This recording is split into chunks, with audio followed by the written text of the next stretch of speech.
ইরানের এক বিস্ফোরণের ভিডিও শেয়ার করেছেন মার্কিন প্রেসিডেন্ট ডোনাল্ড ট্রাম্প। মিডিয়া রিপোর্টে বলা হয়েছে, মঙ্গলবার ভোরে ইস্পাহান শহরে এই বিস্ফোরণ ঘটে। খবর এনডিটিভির। ভিডিও ফুটেজে দেখা গেছে একের পর এক বিস্ফোরণের পর ভয়াবহ অগ্নিকাণ্ডে রাতের আকাশ কমলা রঙে পরিণত হয়েছে। তবে এই ভিডিও নিয়ে বিস্তারিত কিছু বলেননি ডোনাল্ড ট্রাম্প। ইরানের বিপ্লবী গার্ড বাহিনীর হামলায় 13টি মার্কিন ঘাঁটি পুরোপুরি ধ্বংস হয়ে গেছে।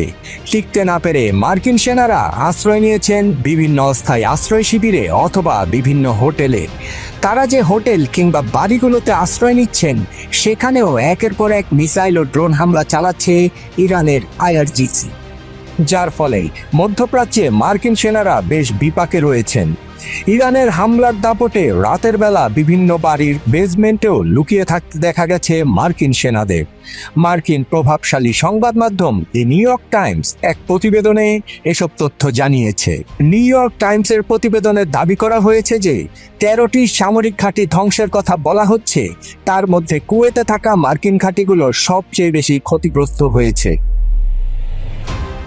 সেখানে মার্কিন সেনাদের টিকে থাকা প্রায় অসম্ভব করে তুলেছে ইরানের বিপ্লবী গার্ড বাহিনী। নিউ ইয়র্ক টাইমসের প্রতিবেদনে আরও উল্লেখ করা হয় যে কুয়েতের পোর্ট সুয়াইবা, আলী আল সালেম বিমান ঘাঁটি এবং বোয়েরিং সামরিক ঘাঁটি পুরোপুরি ধ্বংস হয়েছে। উল্লেখ্য যে যুদ্ধের শুরু থেকেই উপসাগরীয় অঞ্চলের দেশগুলোতে থাকা মার্কিন ঘাঁটিগুলোতে একের পর এক হামলা চালিয়ে আসছে ইরান। তাদের দাবি, ওই অঞ্চলে বহু মার্কিন সামরিক ঘাঁটি গুড়িয়ে দিয়েছে তারা। যদিও মার্কিন প্রতিরক্ষা দপ্তর পেন্টাগন বারবারই ইরানের দাবি ভিত্তিহীন বলে জানিয়েছে। কাতার, বাহরাইন, সৌদি আরবে মার্কিন সেনা এবং বিমান ঘাঁটিতে ড্রোন এবং ক্ষেপণাস্ত্র হামলা চালাচ্ছে ইরান। এর মধ্যে নিউ ইয়র্ক টাইমসের প্রতিবেদন আলোচনার জন্ম দিয়েছে। যদিও মার্কিন সরকারের পক্ষ থেকে এই বিষয়ে কোনো প্রতিক্রিয়া এখনো জানা যায়নি। প্রতিবেদনে উল্লেখ করা হয়েছে, কাতারের আল উদেদ বিমান ঘাঁটিতে থাকা যুক্তরাষ্ট্রের শক্তিশালী রাডার ব্যবস্থাকে ধ্বংস করেছে ইরান। এই ঘাঁটিটি মার্কিন সেন্ট্রাল কমান্ডের আঞ্চলিক সদর দপ্তর ছিল।